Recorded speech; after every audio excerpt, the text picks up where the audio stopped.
ومعايا الحدقات غادي نتحضروا اروع والد شنيك وغتحطوه صباح العيد بوجهكم احمر مشكلط بواحد الكريمه ديال الفاني معلكه زوينه بزاف مورق ما شاء الله عليه. وخرجت معجينه خرج جوج ديال الشكيلات.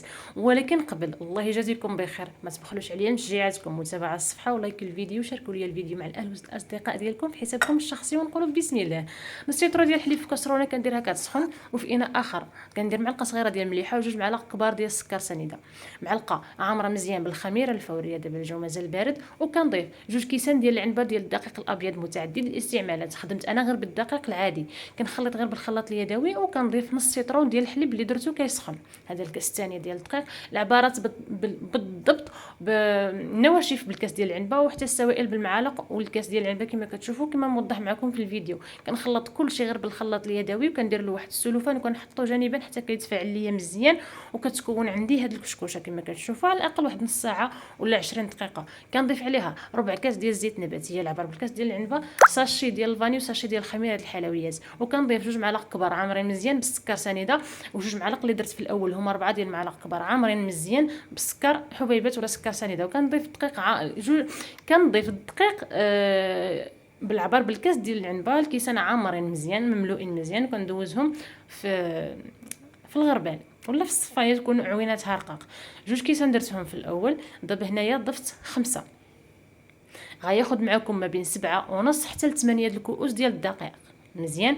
معلقه ديال الزبده تكون بحراره المطبخ اي زبده ماشي ضروري تكون ماشي ماركه معينه اي زبده د العبار د البواطه اللي كانت عندك كندخلها في داك العجينه خصها تكون قاصحه. كل ما كانت العجينه قاصحه كل ما حصلتي على نتيجه زوينه بزاف. ما تخلعيش من العجينه الا كانت قاصحه بالعكس ما خصهاش تكون خفيفه. كندير ليها سلوفان وكنخليها جانبا حتى كتفاعل وكندوز نوجد كريم باتيسير بيضه كامله ساشي د الفاني جوج معالق ديال السكر حبيبات جوج معالق ونص ديال المايزينا رشيشه ديال الملحه ضروري ما نساوهاش.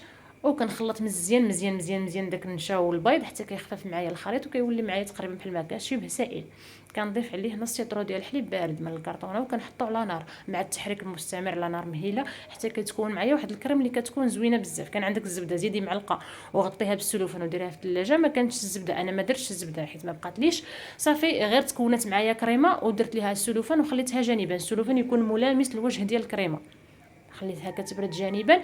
وندوزو لمرحله اخرى ديال العجينه ديالي من بعد ما اختمرات. الا كان ما عندكمش الوقت ولا تعبانين ولا شي حاجه يمكن لكم تعجنوا العجينه وتخليوها كتخمر حتى للصباح. تعجنوها في الليل وتخليوها كتخمر حتى الصباح عاد ديروا ليها هاد الزبيده حتى الكريم تصايبوها في الليل ما كاين حتى شي مشكل. انا صاوبت كلشي في نفس الوقت وفي نفس النهار وحطيت منه في الفطور يا لاله مولاتي الحادقه كما شفتوا مارغالين كنحكها فوق من العجينه ديالي فوق النص. خدمت بالنسبه للمارغالين اللي خدمت بها مارغالين لده الصفراء العاديه 250 غرام. كنحكها في الحكاكه الغليظه. مارغالين من احسن تكون من قبل في الثلاجه ولكن هي لتحت ماشي الفوق. وكنطوي حكيتها في النص طويت الطويه الاولى هذه الطويه الثانيه كما كتشوفوا معايا. انا كنوضح ولكن نتوما ركزوا ليا مع الفيديو. كان حتى كنشكل مستطيل في نفس الوقت ما كنخليها ترتاح ما كندخلها للثلاجه ما حتى شي حاجه كما قلت لكم وجدتها في نفس النهار. كنطلقها عاوتاني العجينه قاصحه السمك ديالها هكا الملمس ديالها لين زوين رطب ما كيلتصق لا في اليدين ولا في الدلك ولا في الرخامه ولا حتى شي حاجه كما كتشوفوا معايا. وهذه اخر مرحله كنطوي فيها كما كتشوف معايا. دابا كنسرحها مزيان مزيان. طويتها المره الاولى والمره الثانيه والمره الثالثه كنسرحها. خديت واحد المرصو باش نخرج منه شكل اخر. الكريمه كنضربها مزيان مزيان مزيان بالمعلقه ولا بالخلاط اليدوي وكنسرحها فوق داك العجينه ديال الشنيك ديالي من بعد ما طلقتها فوق سطح العمل وتكون رقيقه. ما تخافوش منها كل ما كانت رقيقه كل ما مزيان. وكنرشها مزيان بداك الشوكولاط ديال الكوكيز كما كتشوفوا معايا. انا خديت 10 دراهم خديتها خدمت بها كامله تهليت فيه بالشوكولاط باش كيجينا حاجه زوينه. الشكل الثاني بان سويس واقيلا ما متاكداش من السميه ديالو ما نكذبش عليكم وندير فيها راني واعره وعارفه ما عرفاش السميه ديالو ولكن بصراحه جا زوين معمر بالكريمه من الداخل والشوكولاط جا كيحمق. اللي عارف سميتو يخليها لي في لي كومونتير ولكن على ما اظن سميتو بان سويس ياكم ما تديوش عليا. المهم انا كما قلت لكم الصفحه ديالي بلا بريستيج بلا بروتوكول ما عرفاش سميتو ما متاكداش منها.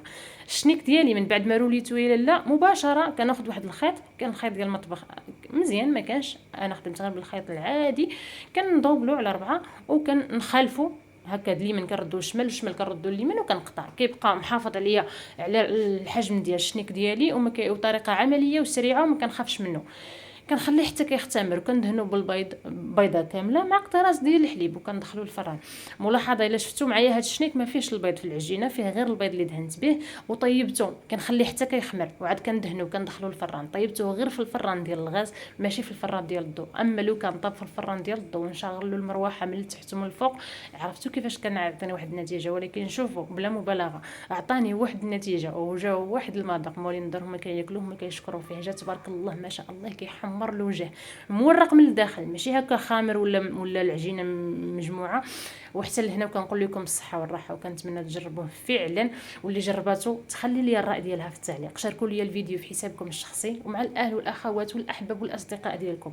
ساعدوني الله يجازيكم بخير. الفيديو كيستحق وحتى الوصفه فعلا كتستحق الدعم وتشجيعاتكم. الله يكرمكم في هذه الايام المباركه. وكنقول لكم عواشركم مبروك ومرحبا بكم في الصفحه ديالي، وخليتكم على خير. وسمحوا لي بزاف الا طولت عليكم ولا قويت في الهضره ولا كنت ثقيله على قلبكم. كنتمنى نكون خفيفه على قلبكم حتى لهنا. وكنقول لكم استودعكم الله وعواشركم مبروكه، والله يخلينا ويخليكم على خير وبالصحه والراحه. عافاكم، ما تنساوش ليا متابعه الصفحه. صافي انا مشيت.